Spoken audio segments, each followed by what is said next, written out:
En direct d'ici, consacré aux 50 ans de la station de Chailleul dans le Champsaur, nous sommes avec son maire, Gérard Blanchard, avec Georges Tardy, qui a été l'une des figures actives de Chailleul pendant des lustres. Vous avez été responsable de l'Office du tourisme, c'est ça?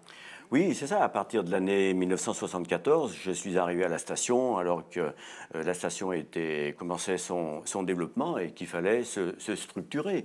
Donc une école de ski, un ski club, il fallait créer un syndicat d'initiative. Et c'est ce que j'ai entrepris avec les conseillers municipaux à l'époque, en 1978, de créer cet organisme indispensable au développement de la station. Ce qui paraît évident aujourd'hui, à l'époque, c'était nouveau en fait, hein, c'est ça? C'était entièrement nouveau, parce que dans le Champsaur, effectivement, créer un syndicat d'initiative à l'époque, il y avait bien que Merlette qui avait un syndicat d'initiative à un office du tourisme. Alors on va revenir justement sur l'histoire de Chailleul au travers d'un extrait d'une émission que vous verrez d'ici quelques jours sur d'ici TV. Regardez, vous allez y retrouver plusieurs personnes de la station, dont certains sont avec nous ici dans nos studios, dont le fameux Dinou, Adrien Lambert. Regardez.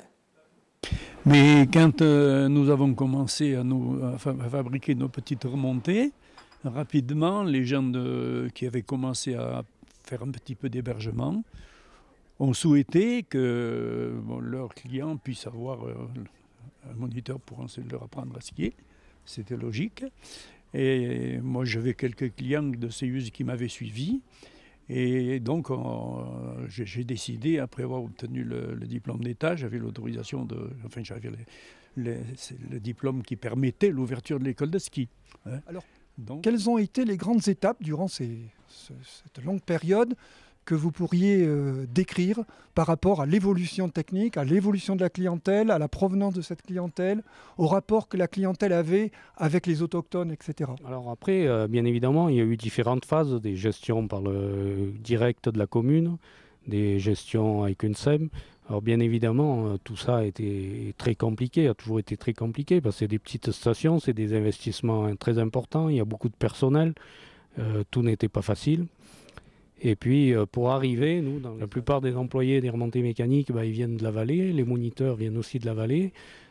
Tout le monde bénéficie de ce système. Et aujourd'hui, le poids de ces stations de ski, il est quand même beaucoup sur des petites communes. Et le préfet actuel des Hautes-Alpes défend la thèse qu'il faut que tout le monde participe, et je crois que c'est une bonne chose, de sensibiliser toute notre économie de la vallée à ce que les stations de ski, elles bénéficient à tout le monde et pas simplement aux communes stations.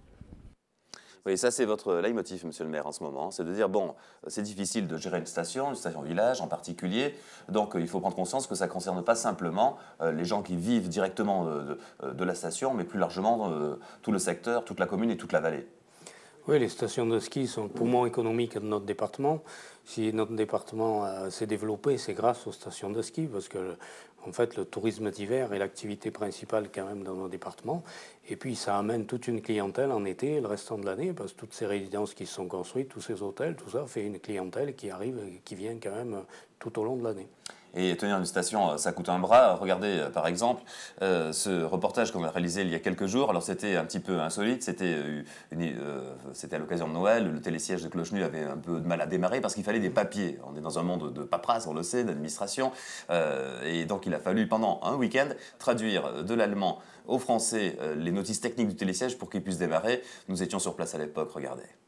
Il est flambant neuf et il est superbe, ce nouveau télésiège de Clochenu. La station de Chailleul, ici dans le Champsaur, a investi, comme pas mal d'autres pour cette saison, dans un nouveau télésiège, un télésiège essentiel parce qu'il va désengorger le front de neige, le départ de la station de ski. Seul petit problème, il est prêt, mais la paperasserie qu'on connaît bien de nos jours dans de multiples domaines fait que pour l'instant, la municipalité de Chailleul et les remontées mécaniques ne peuvent pas l'ouvrir, mais ça va pas tarder, monsieur le maire.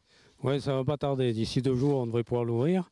Il y a eu un petit problème avec les documents administratifs, mais en principe, d'ici mardi, tout devrait être rentré dans l'ordre. Bon, on se rassure, ce sera le beau cadeau de Noël pour les touristes et pour les Hauts-Alpins, les Gapensais, les Champsaurins qui skient ici.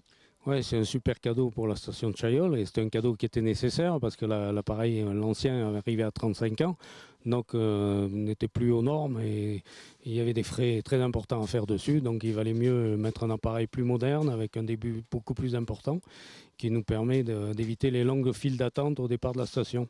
2,5 millions d'euros, hein, 10% par la station, le reste par le département. Ce sont des investissements très, très conséquents, on le sait. Pour une station qui fête cette année ses 50 ans, c'est pas rien. Hein. Oui, cette année, c'est les 50 ans de la station. Alors, elle avait démarré avec un téléski à cet emplacement même. Ensuite, il y a eu un télésiège 2 places. Et puis, aujourd'hui, il y a un télésiège 4 places flambant neuf, un nouvel appareil. Donc, c'est la 3e génération d'appareils qui a cet emplacement-là. Voilà, on rassure les autorités, on est assis sur le télésiège, mais il n'a pas démarré tant que la traduction n'est pas faite. Elle sera faite d'ici mardi. Et ce télésiège de Clochenu pourra commencer sa vie. Et la station Chaillol profiter de ce nouvel équipement. Voilà, il a en effet démarré le soir de Noël. C'est un cadeau de Noël, hein, monsieur le maire. Oui, il a démarré le mardi à midi, la veille des vacances de Noël. Et depuis le constat, c'est que vraiment ça fait du bien au fond Oui, c'était nécessaire, surtout que le week-end qui a suivi, il y avait un monde impressionnant sur la station. D'avoir un appareil 4 places, c'était quand même nécessaire. Malgré tout, malgré cet appareil 4 places, il y avait quand même la queue, vu l'affluence qu'il y a eu ce dimanche. Oui, parce que le paradoxe, c'est que beaucoup se sont plaints du manque de neige, de ce début de saison un peu en demi-teinte. Enfin bref, c'est pas un début de saison extraordinaire, mais malgré tout, il y a eu du monde, quoi. Oui, il y a quand même eu beaucoup de monde. Bon, on a eu un peu de malchance avec la météo les 3 derniers jours des vacances de Noël, où il a un peu plu, où la météo n'était pas terrible, mais les gens ont quand même relativement skié et sont repartis, on peut le dire, contents. En plus, le dernier jour, il a fait assez beau, donc ils sont repartis satisfaits. Alors, il y a beaucoup de figures à Chaillol, beaucoup de personnalités, ceux qui font la station, ceux qui l'ont faite, ceux qui sont avec nous, que vous verrez également dans l'émission que j'évoquais tout à l'heure. Et puis, des personnalités marquantes. On parlait de Jean-Louis Martin, on le reverra tout à l'heure, le dameur de la station, maintenant vedette depuis l'émission de L'amour est dans le pré. Et puis, des personnalités qui nous manquent. On ne pouvait pas parler de Chaillol sans parler d'Emmanuel Claret et de lui rendre cet hommage. Ce fameux sourire, cette joie de vivre, cette simplicité, tous ceux qui ont connu Manu l'ont gardé à l'esprit et tout le monde se souvient aussi de cette joie profonde lors de sa victoire au championnat du monde de biathlon en 1996, une revanche sur quelques années de vache enragée.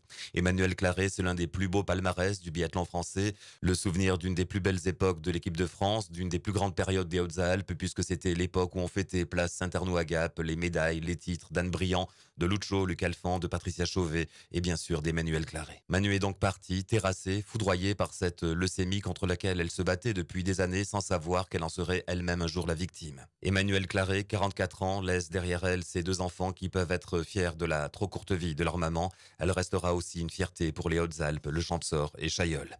Car bien au-delà de ses résultats sportifs, c'est sa gentillesse, son optimisme, sa disponibilité, c'est-à-dire la personnalité même d'Emmanuel Claret qui en faisait une personne hors du commun. Oui, on ne peut pas revoir ces images sans émotion, hein, Gérard.